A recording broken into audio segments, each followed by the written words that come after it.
AIMIM के प्रमुख ओवैसी का बयान, कहा देश में वन नेशन वन इलेक्शन नहीं हो सकता, यह भारत के संविधान के खिलाफ है। देखिए, स्पेशल सेशन तो सरकार बुला रही है और बिल्कुल ही कम वक्त दिया गया है, मगर हम शुरू से ही डिमांड कर रहे थे कि स्पेशल सेशन बुलाया जाए, क्योंकि चीन हमारी भारत की 2000 स्क्वायर किलोमीटर पर कब्जा करके बैठा है और चीन डेप्सांग डेमस्लॉक को छोड़ नहीं रहा है। चीन हमको पेट्रोलिंग राइट्स नहीं दे रहा है गोगरा में, हॉट स्प्रिंग्स में, पोंगसोंगसू लेक में। जब स्पेशल सेशन बुला रहे हैं तो उम्मीद करते हैं कि भारत के प्रधानमंत्री चीन के ऊपर डिस्कशन को अलाउ करेंगे।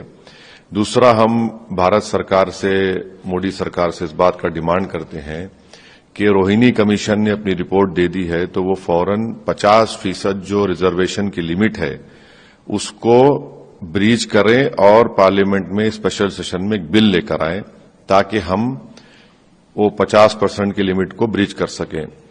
तीसरा, हम इस बात का डिमांड करते हैं कि इसरो के साइंटिस्ट को और नीरज चोपड़ा को पार्लियामेंट में बुलाकर उनको ऑनर किया जाए। ये बड़ा अच्छा मुस्बित पैगाम जाएगा।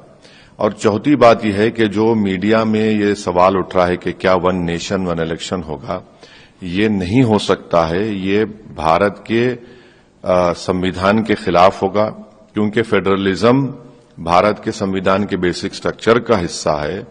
और दूसरी बात यह है कि बीजेपी के पास राज्यसभा मेजॉरिटी नहीं है।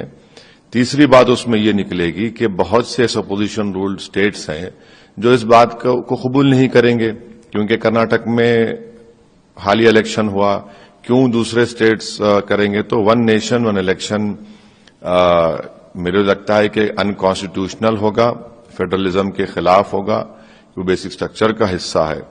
तो अब ये नहीं मालूम कि क्या एजेंडा है, मगर हम मोदी सरकार से आखिर में इस बात का भी डिमांड करते हैं कि वो अभी से ही देश को बता दें कि विंटर सेशन कब होगा, उसके तारीख दे दें। ऐसा ना हो कि आप सिर्फ वोट ऑन अकाउंट ले लें फरवरी में और चले जाएं, क्योंकि सप्लीमेंट्री डिमांड तो आप पिछले सेशन में ले चुके हैं। अब हम तो यही डिमांड करेंगे कि नवंबर दिसंबर में भी विंटर सेशन के डेट्स का ऐलान कर दीजिए, फिर वोट ऑन अकाउंट फरवरी में होगा। तो ये इस पर हमको यही बोलना है जो स्पेशल सेशन बुलाया जा रहा है मोदी सरकार की तरफ से।